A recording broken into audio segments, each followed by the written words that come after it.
Salut tout le monde, on se retrouve aujourd'hui pour une nouvelle vidéo nail art. On va tester une technique un petit peu particulière dont ma maman m'avait parlé, qu'elle avait entrevue une fois sur Instagram. J'avais très envie de tester, donc ça va être avec du stamping et des fards à paupières. En fait, on va mettre de la couleur, colorer tout ça avec des fards. Je pense que ça marche encore mieux avec des pigments très fins. Mais moi j'ai voulu tester avec des fards classiques pour vous montrer qu'on n'avait pas forcément besoin d'un matériel spécifique. Ça a très bien marché au début et un peu moins après. Je vais vous expliquer tout ça. On passe tout de suite au tuto. Bang! Splash! Chérie. Alors après avoir mis ma base, j'ai posé un vernis noir sur tous mes ongles pour faire mon stamping par-dessus par la suite.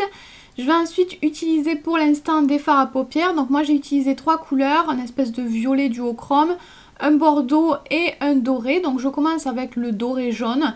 Je vais l'appliquer avec le petit applicateur en bout mousse qu'on n'utilise jamais, donc c'est l'occasion. Donc du coup je prends un petit peu de fard à paupières et je tapote sur mon tampon. C'est un tampon mou et collant. Je ne sais pas du tout si ça marche avec toutes les textures de tampons. Je n'ai pas eu le temps de tester avec d'autres tampons, donc moi avec celui-là au début ça a très bien fonctionné. Donc je continue, ensuite j'ai essayé de faire une sorte de dégradé avec ces 3 couleurs.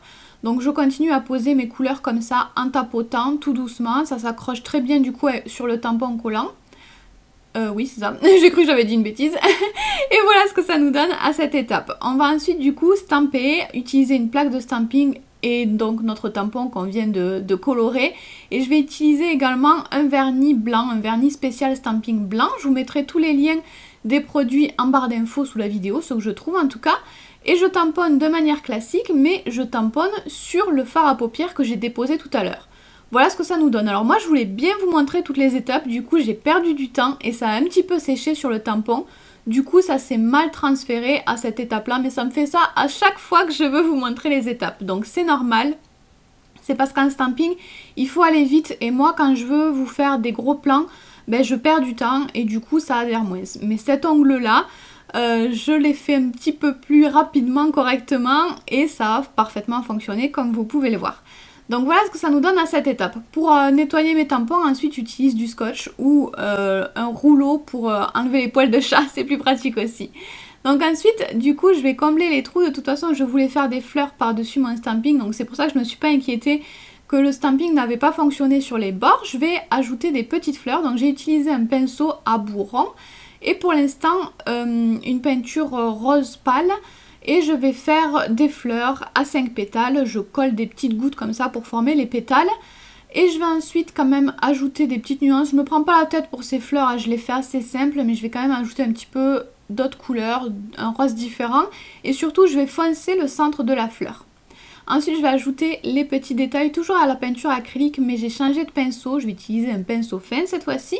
Je commence avec le blanc, je charge quand même assez bien mon pinceau pour faire des bords qui se voient bien, qui ressortent, qui délimitent bien la fleur.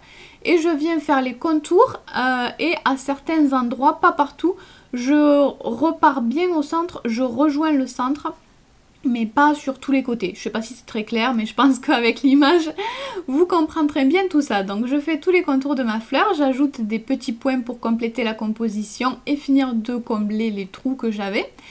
Et je vais foncer encore un petit peu le centre des fleurs en faisant quelques petits points noirs au centre. Pour les autres ongles qui sont restés noirs, je vais poser du top coat que je vais laisser un petit peu sécher, pas trop, il faut qu'il reste légèrement collant mais pas mou. Et je vais déposer du fard à paupières, toujours pour rester dans cet esprit fard à paupières avec les mêmes couleurs que j'ai utilisées pour le stamping.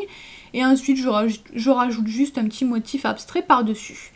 Voilà, ensuite il vous suffit de rajouter votre top coat sur tous les ongles pour que ça tienne. Je voulais revenir très rapidement sur la technique du stamping et du fard à paupières en elle-même. Moi j'ai utilisé 2 tampons, enfin 2 tampons identiques de la même marque, c'est les mêmes.